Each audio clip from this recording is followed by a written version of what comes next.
Hey guys, machining tapered walls either in a pocket, especially a deep pocket, or a standing core can be time consuming and challenging if you don't have the right tools, cam package, and approach. What we're going to show you today is a special application.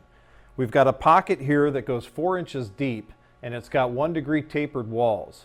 So a traditional end mill is not a good approach for this. We need something that's adept at finishing very tall walls, whether they're straight or tapered. The technique we're going to teach you today is called plunge finishing. And what this does is, instead of executing a profile cut and stepping down in Z very gradually to get a nice finish, we're actually going to use Z axis to plunge up and down using a bullnose type cutter. Now this is DAPRA's SBD insert, and it's a backdraft insert with just a corner radius and a small wiper. It's designed to reduce tool pressure when you're doing wall finishing like this.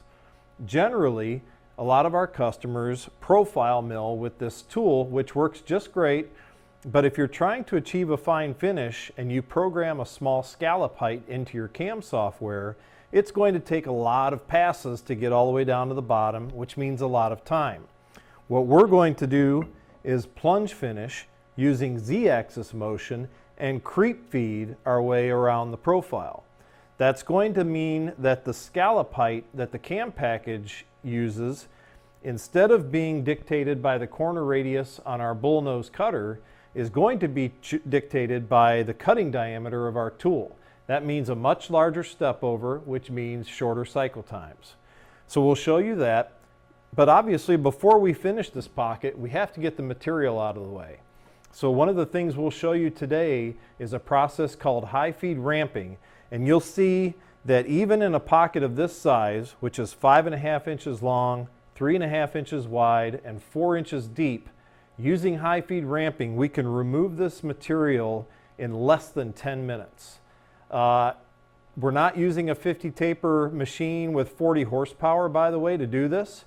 We'll run this whole program on our 40 taper Haas VM2.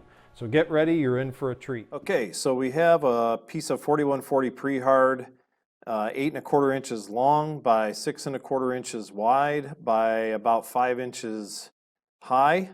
And within the block we have a pocket we'll be machining, both rough and finish. The pocket has a length of 5.5 inches, a width of 3.5 inches, and a depth of 4 inches.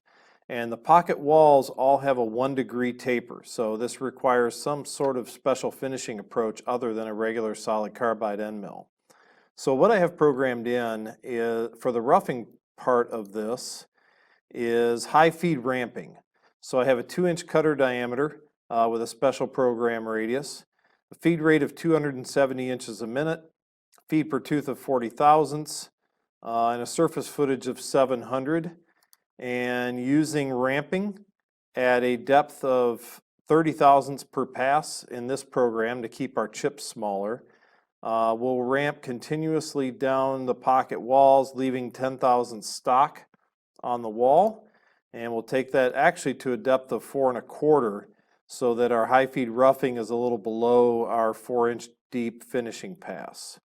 So we're good with that. And then the typical finishing approach that's taken for a pocket like this is to use a bullnose type cutter and do what some people call a racetrack or a waterline technique that basically just follows the contour of the rectangle and steps down in Z with each pass to create a finish. So what we're using is a 1-inch bullnose with a 1/16 corner radius. A feed rate of 70 inches a minute is 10 thousandths feet per tooth at 900 surface feet or 3,400 RPM.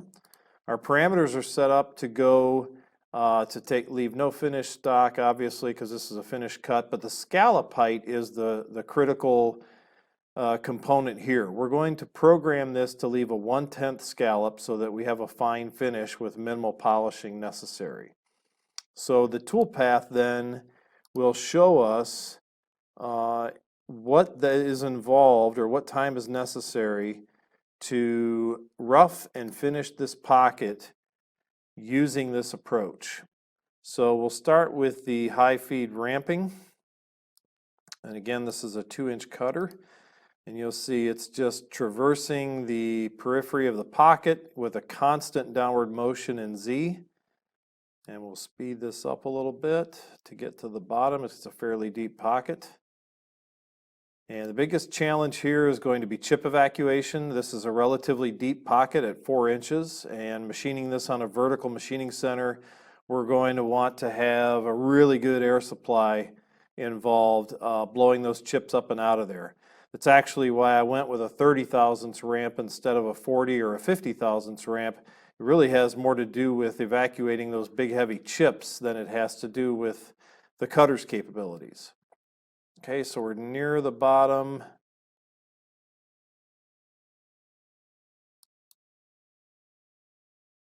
All right, it's just about there.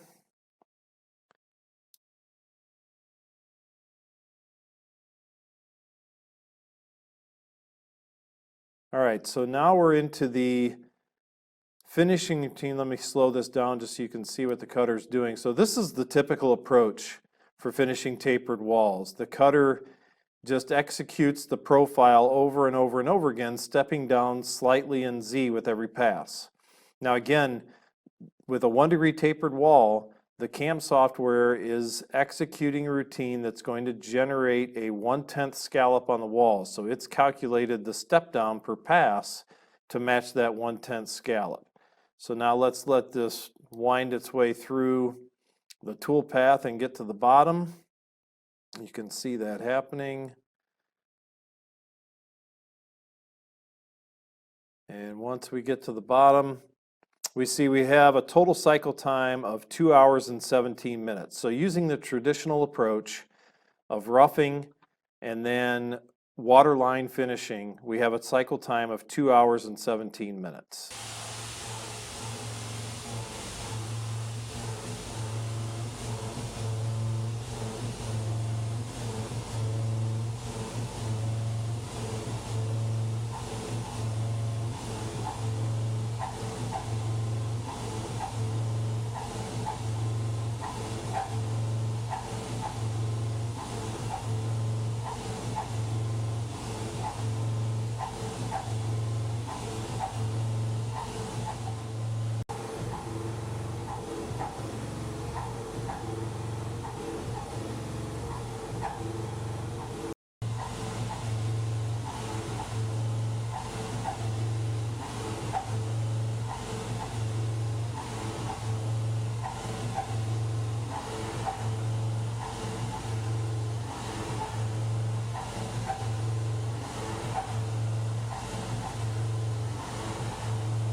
All right, so now let's take a look at a more aggressive approach to this. We'll still rough our pocket out using the high feed ramping technique that we used in the previous example, but for our finishing this time, I'm going to go to a plunge finishing technique. Now in Mastercam, I'm still using a finish flow line routine. Still using my 1-inch cutter with a 60 thousandths corner radius. And I'm running the same feeds and speeds, and that's very important, as we used in the waterline finishing, 70 inches per minute, 3,400 RPM. But what I did in defining my surface geometry was I dictated that the tool path be vertical rather than race tracking or horizontal around the profile. And in my finish flow line parameters, I'm still designating a scallop height of 1/10. So nothing has changed with the tool as far as the scallop height or the speeds and feeds. So select the roughing and then select the plunge finishing approach, and now let's see a verification of these two methods combined and see how the cycle time compares to the previous approach. All right. Start with our roughing. And let's speed that up because we've seen this. And keep in mind with the roughing that your high feed tool needs to be adept at ramping to use this approach, and you need to use a good tough grade of carbide. Okay, so now here's what the plunge finishing looks like. And if any of you have ever seen jig grinding, you'll notice that this is very comparable to that. The tool is literally plunging up and down the wall and creeping its way around the profile as it works. Now, one of the beauties of this and why it really is so much faster is that your scallop height of 1/10 is now being determined by the 1-inch diameter of your cutting tool, whereas in the previous approach, the waterline approach, the step down was determined by the 60 thousandths corner radius on the bullnose cutter. So notice the difference. On the step down, the 60 thousandths corner radius dictates or generates your scallop. But when you're stepping over, as the plunge finishing technique uses, your scallop height is controlled or dictated by the 1-inch diameter of the tool and how much you step over with that. So since your 1-inch diameter is so much larger than the 60 thousandths corner radius, the step over is much greater. Consequently, we have a total cycle time of 54 minutes to rough and finish this pocket. Now compare that to over 2 hours and 15 minutes with the traditional approach, and you see this is a fantastic time saver.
Okay, so that's how it's done.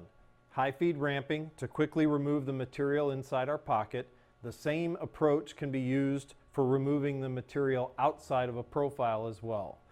Then, once the material was gone, we semi-finished and finished using our SBD bullnose type cutter. Now it's important to note on that semi-finished cut, all of the cutting was done in a downward direction with a rapid retract. When removing more material, especially on a long length to diameter ratio, it's best to keep the cutting in the downward motion. But when we transferred to the finished cut, where we were only taking 5 to 10 thousandths per side, it worked just fine to finish on the way down and on the way back up. So plunge finishing, 55 minutes, profile finishing, 2 hours and 10 minutes. Which will you use?